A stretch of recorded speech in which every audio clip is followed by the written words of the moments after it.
Hello, everybody. Welcome to Ethan Entertainment. And today I'm starting a series that is mainly just for fun, looking into a little thing known as the SCP Foundation. Now, this isn't going to be by any means coming from the most knowledgeable person on the subject. It's something I've just kind of discovered myself, and a lot of this series is mainly to push me to kind of get into it more, because it's really interesting stuff to me. But I guess this will just be a compilation of random SCPs that I may come across that I want to talk about, or I don't know, just very popular ones, or anything that seems important to the story. But here today we're just going to go over a basic overview of what the SCP Foundation is, some basic information, things to get someone started who has no idea what I'm talking about at all. So that's all we're going to be doing here today. So to begin, the SCP Foundation stands for Secure, Contain, and Protect. Now, this foundation is set in a world mostly believed to be our own, and our own universe, but with that kind of sci-fi twist on it, with many anomalous things and anomalous creatures that are within our known universe. Now, all the information about the SCP Foundation can be found on the SCP Wiki. It's where everything is posted. It's actually a community-driven story or catalog of events. Because of this, since it's community driven, there's really no true canon to the SCP Foundation. So things can get a bit muddy and a bit confusing when looking for very specific facts, but for the most part, it's good to treat this foundation as more of a catalog of very sporadic, sometimes like interconnecting events or things found by the organization, because what they do is their goal is to find these anomalous creatures and anomalous objects and to remove them from the general public in order to create safety for humanity. Now, these objects can range from a very wide variety of things, anything from like the simplest household object that may just have a little almost paranormal weird thing about it, all the way to these monstrous world-ending creatures that could wipe out humanity in an afternoon if they so pleased. Now, at the moment of recording this, there's over 4,000 current SCPs submitted by the community, which is quite a bit, so it's definitely a bit overwhelming to jump into, but the good thing about it is that they are created to be individual SCPs, to stand alone from the others, so you can really just kind of hit random or just scroll down the page, pick one that looks interesting, and start from there to kind of get into it. It's just something you're going to have to put a little bit of time into to get more of a knowledge of the known universe and everything about it. Now, as far as these documents may go, as the way it's laying out is that each SCP is a scientific document explaining this specific SCP, everything from SCP-001, which is its own topic altogether due to its controversy, and SCP-4999, which is currently where they're at, and they're still filling in some of the gaps. So, for these documents, if you were to open one and look at it, it begins with the item number being what you would read as SCP-001. Now, that's not to say it was the first one ever written by any means. They really don't go in this sequential order, so to say. It's more of just a catalog. Because if you go onto the site, you'll notice that in the most current area that leads up to SCP-4999, that very last spot is already filled, but there are others that will say access denied, and those are just, they have not been any submissions that the wiki has decided to fill yet. So it's not sequential, it's more just a catalog of things. So it begins with the item, followed by the SCP object class. Now, these are pretty broad statements, and they're meant to kind of describe the ease or reliability of containing the SCP. Now, they can be as simple as something like sticking it in a drawer or putting it in a box, and all the way to these god-tier creatures that the SCP just has no idea and no means to contain. So to begin, the, I guess, level 1 object class would be safe. Now, safe class SCPs, according to the wiki, are anomalies that are easily and safely contained. This is often due to the fact that the Foundation has researched the SCP well enough that containment does not require significant resources, or that the anomalies require a specific and conscious activation or trigger. Classifying an SCP as safe, however, does not mean that handling or activating it does not pose a threat. So this is just basically saying that it is definitely simple to maintain or contain, but that does not mean that it is not a risk to your well-being if you come into contact with it. The next step in the object classes would be Euclid class. Now, Euclid class SCPs, again, according to the wiki, are anomalies that require more resources to contain completely, or where containment isn't always reliable. Now, usually this is because the SCP is insufficiently understood or inherently unpredictable. Euclid is the object class with the greatest scope and is usually a safe bet that an SCP will be this class if it doesn't easily fall into any other standard object class.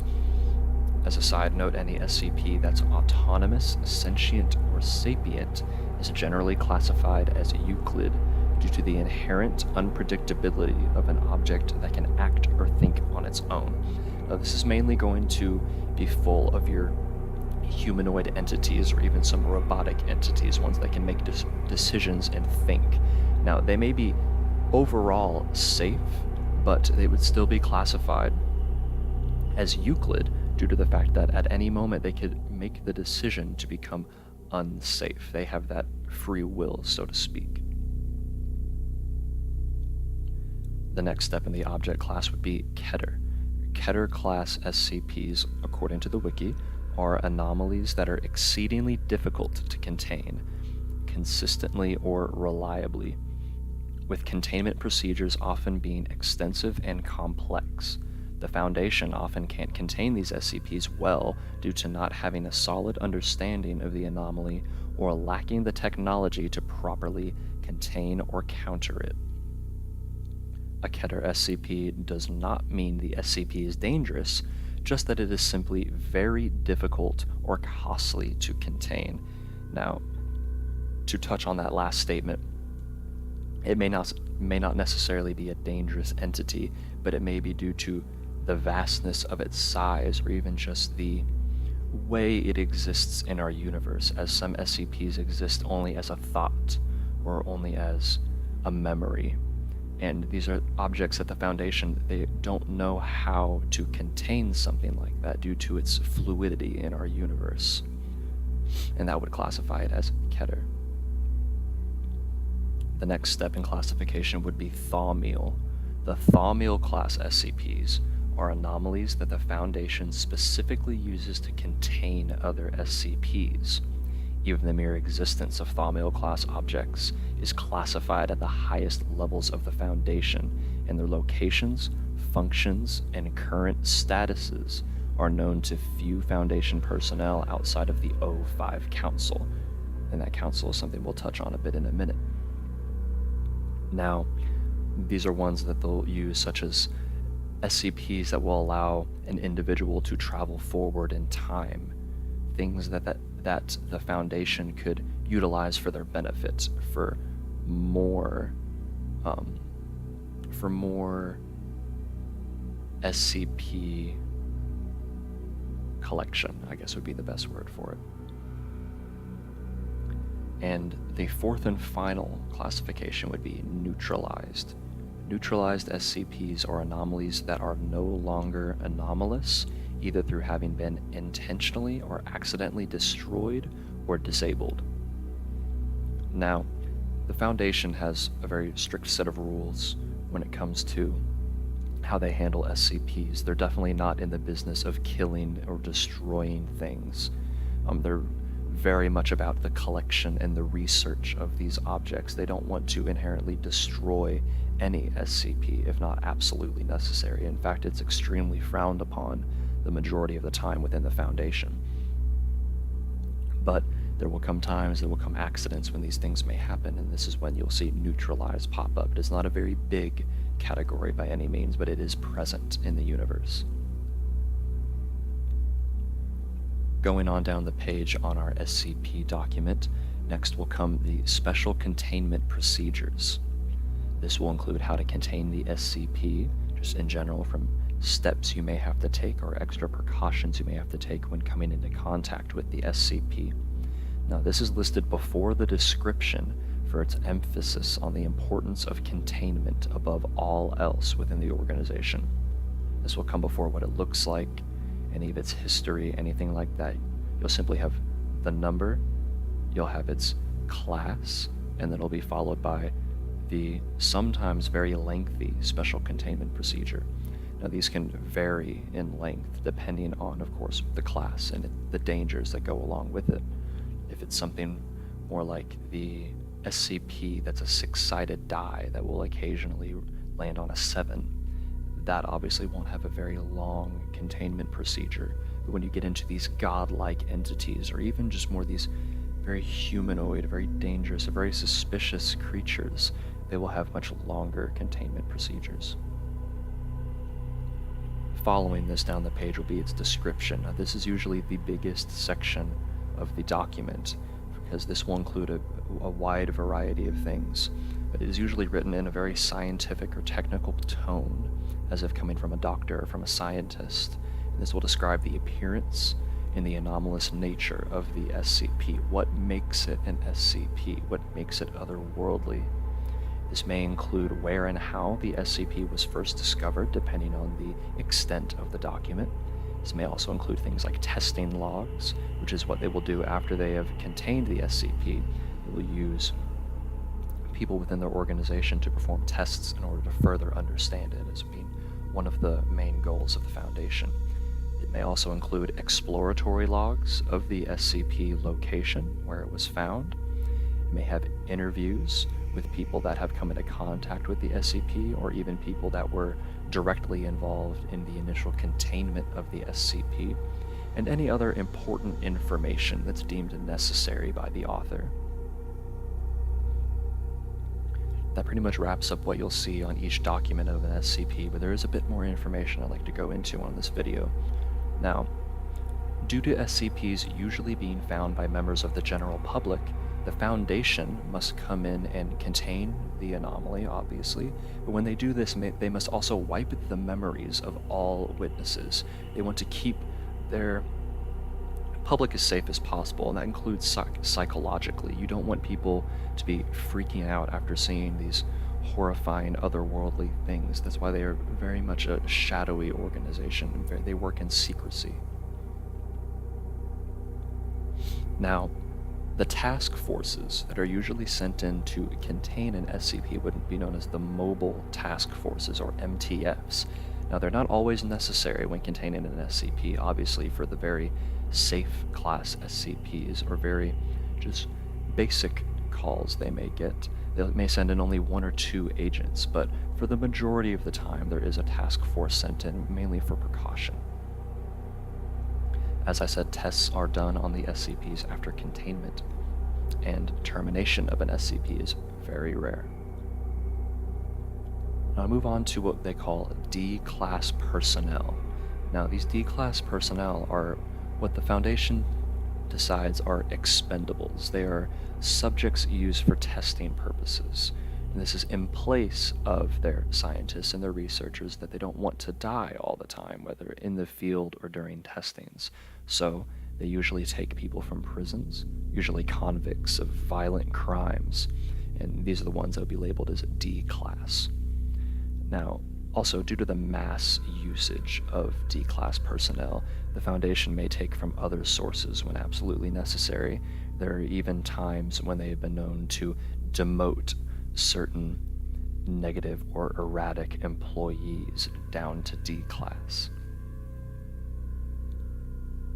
Now, on the opposite end of the tier of importance within the Foundation, we find the O5 Council. Now, this council is shrouded in mystery. There's very little known about them in general, but it is believed to be made up of 13 members that oversee the entire Foundation.